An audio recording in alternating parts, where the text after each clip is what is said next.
Hi my dear children, welcome to Hindi class.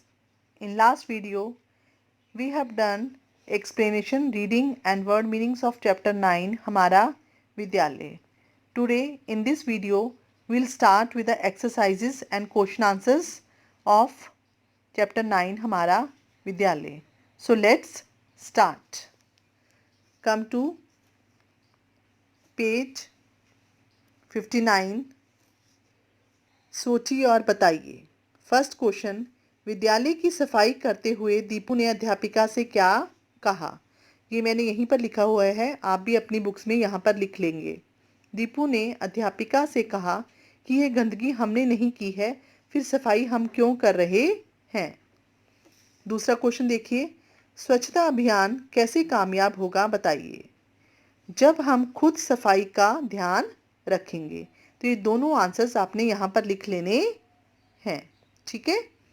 Next आइए आप fill-ups में पाठ के आधार पर कोष्टक में से सही शब्द छांटकर खाली जगह भरिए। ये देखिए यहाँ पर आंसर्स लिखे हुए हैं, 2 आंसर्स हैं, इसमें से आपने एक एक छांट के चूज करके आपने इसमें लिखना है, ठीक है।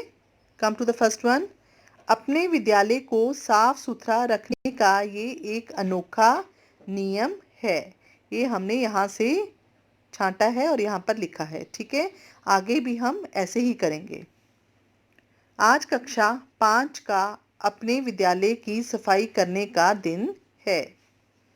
सफाई करते हुए दीपू अपनी अध्यापिका से बोला, आज से सभी बच्चे सफाई का खुद ध्यान रखेंगे। हर व्यक्ति के प्रयास से ही स्वच्छता अभियान कामयाब होगा, ठीक है।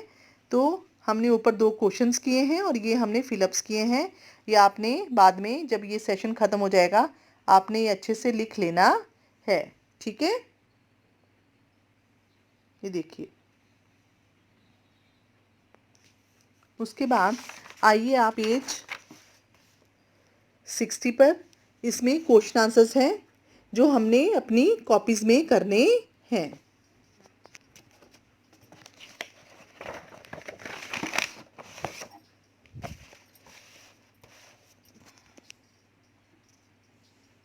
आप ऐसे लिखिए, पाठ 9 हमारा विद्यालय, और यहाँ पर आप डेट लिखेंगे जिस दिन आप काम करेंगे।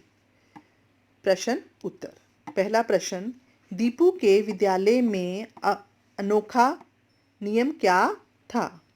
उत्तर, दीपू के विद्यालय में साफ सफाई का अनोखा नियम था। दूसरा क्वेश्चन देखिए, दीपू ने विद्यालय में क्या ऐलान किया। दीपू ने ऐलान किया कि आज से सभी बच्चे साफ सफाई का खुद ध्यान रखेंगे, ठीक है। क्वेश्चन 3 पे आइए, दीपू तथा अन्य बच्चों ने विद्यालय को कैसे चमकाया। दीपू और अन्य बच्चों ने जगह जगह कूड़ेदान रखकर, स्वच्छता अभियान का बैनर लगाकर, जिससे कि सभी जागरूक हों, इससे उसका विद्यालय सफाई से चमक रहा था। आगे देखिए, पाठ से आगे। प्रश्न 1, इस पाठ को पढ़कर आपने क्या सीखा।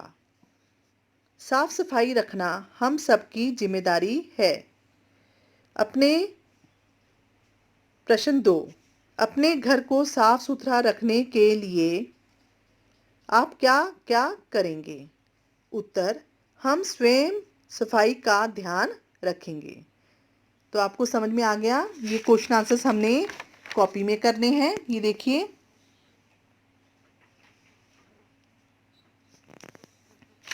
और यहाँ ये भी देखिए। उसके बाद हम दोबारा से अपनी बुक में काम करेंगे। सबसे पहले भाषा ज्ञान ग्रामर, इसमें हम करेंगे कर्ता, क्रिया, कर्म, अनेक शब्दों के लिए एक शब्द। सबसे पहले आइए फर्स्ट, काम का बोध कराने वाले शब्दों को क्रिया कहते हैं। क्रिया किसे कहते हैं बेटा। काम का बोध कराने वाले शब्दों को क्रिया कहते हैं। जिसमें कोई काम नजर आता है उस शब्द को हम क्रिया कहते हैं।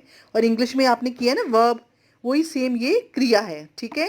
तथा जिसके द्वारा कार्य किया जाता है और जो ये कार्य करता है। जैसे रमन पुस्तक पढ़ रहा है, यहाँ रमन कर्ता और पढ़ रहा है क्रिया शब्द हैं।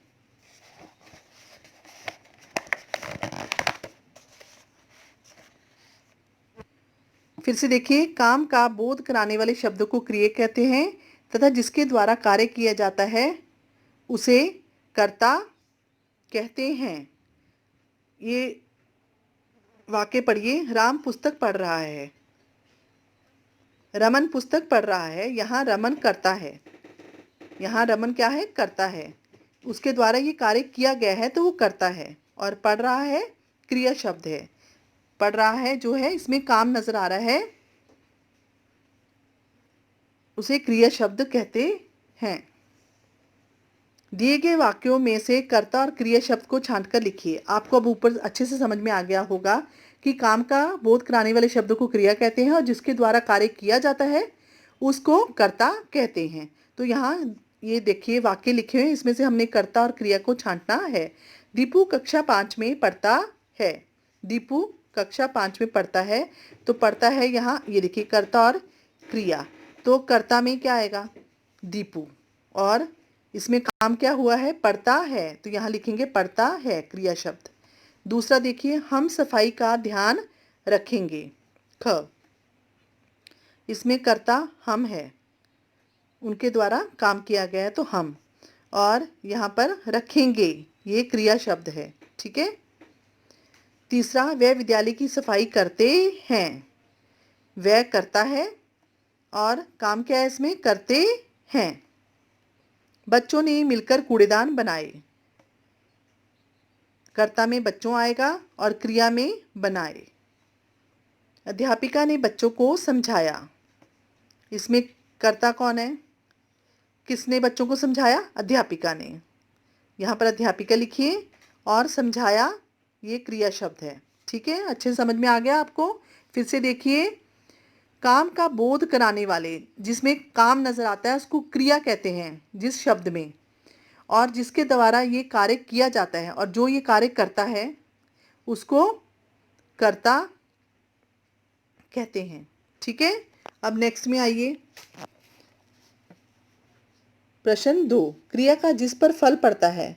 जो काम हम कर रहे हैं वो जिस पर उसका फल पड़ता है उसे कर्म कहते हैं। जैसे राम क्रिकेट खेलता है, यहाँ पर राम क्रिकेट खेल, यहाँ क्रिया जो है खेलता है, और क्या खेलता है वो, क्रिकेट, तो वो हो गया कर्म, और राम क्या हो गया, कर्ता, ठीक है। फिर से देखिए, क्रिया का जिस पर फल पड़ता है, मतलब उसे कर्म कहते हैं। जैसे देखिए आप, राम क्रिकेट खेलता है, खेलता जो है क्रिया हो गई, और क्या खेलता है वो, क्रिकेट, तो उसका कर्म हो गया, ठीक है।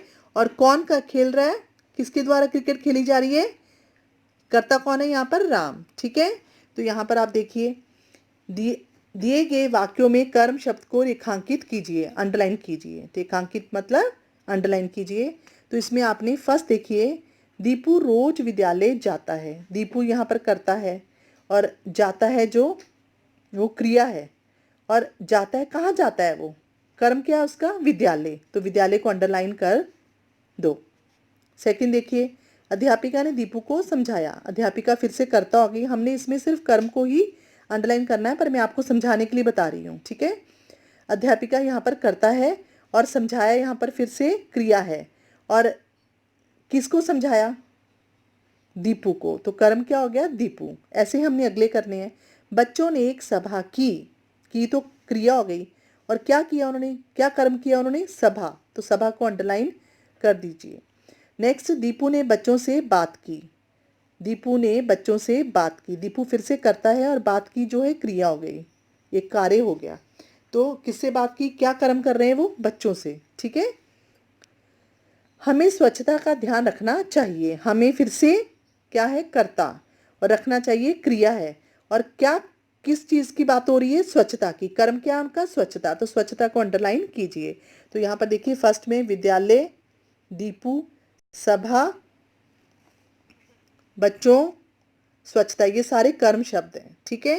नेक्स्ट आइए प्रश्न 3 में कोष्टक में दिए गए क्रिया शब्दों के सही रूप से खाली जगह भरिए। ठीक है, आपने इसको ठीक करके यहाँ पर भरना है। ये सारे क्रिया शब्द हैं, इसको ठीक करके लिखना है।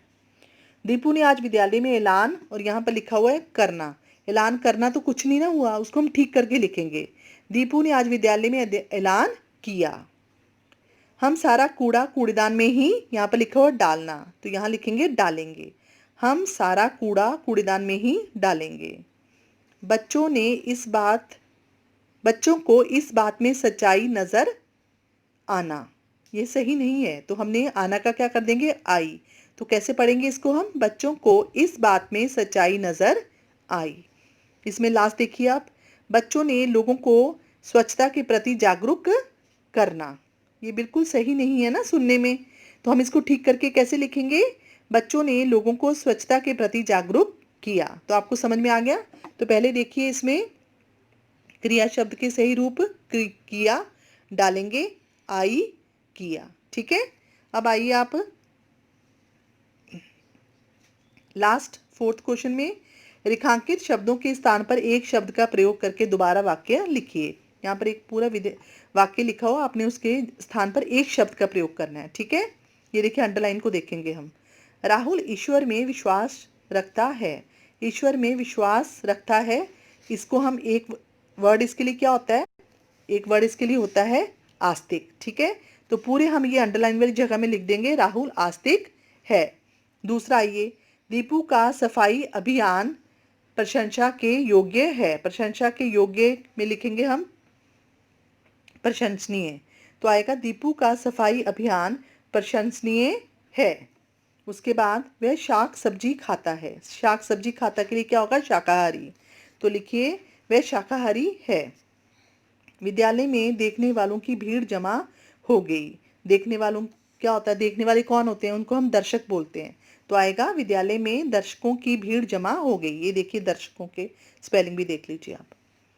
विद्यालय में प्रत्येक महीने सभा होती है। प्रत्येक महीने मतलब मासिक, प्रत्येक महीने मासिक। ठीक है। विद्यालय में मासिक सभा होती है। तो समझ में आ गया आपको अच्छे से? ये देखिए यहाँ भी ये वाला देखिए, फिर इसको और यहाँ पर इनको देखिए, और आपने ऊपर यहाँ देखिए, ये फिर से मैं बता रही हूँ आपको, काम का बोध कराने वाले शब्दों को क्रिया कहते हैं तथा जिसके द्वारा कार्य किया जाता है उसे कर्ता कहते हैं। जैसे रमन पुस्तक पढ़ रहा है, यह रमन कर्ता और पढ़ रहा है क्रिया है। ये आपने पूरा अंडरलाइन कर लेना है। ये देखिए मैम ने किया हो ना, जैसे ये आपको एग्जाम में आ सकता है कि क्रिया किसे कहते हैं, कर्ता किसे कहते हैं, ये सारा अच्छे से आपने अंडरलाइन कर लेना और याद करना है। अब नेक्स्ट देखिए, इसमें क्रिया का जिस पर फल पड़ता है उसे कर्म कहते हैं। जैसे क्रिकेट, राम क्रिकेट खेलता है, तो यहाँ पर आपने क्रिया का जिस पर यहाँ से लेके पूरा यहाँ तक अंडरलाइन करना है। ठीक है। नेक्स्ट आपने, ठीक है, हो गया। तो आपका जब ये सेशन ख़त्म हो जाएगा, आपने अपनी बुक्स और कॉपीज़ में अपना पूरा काम कंप्लीट करना है और अच्छे से ये आपका यूटी में आएगा लेसन, और इसी के साथ आपका ये यूटी के जो बुक का काम है वो आपका ख़त्म होता है। और आपने इसको अच्छे से अपना कॉपीज़ में, बुक्स में आप लिखिए और साथ साथ में इसकी रिवीजन करिए, प्रैक्टिस करिए, याद करिए, नहीं तो फिर उसके बाद हम ग्रामर स्टार्ट करेंगे। ठीक है।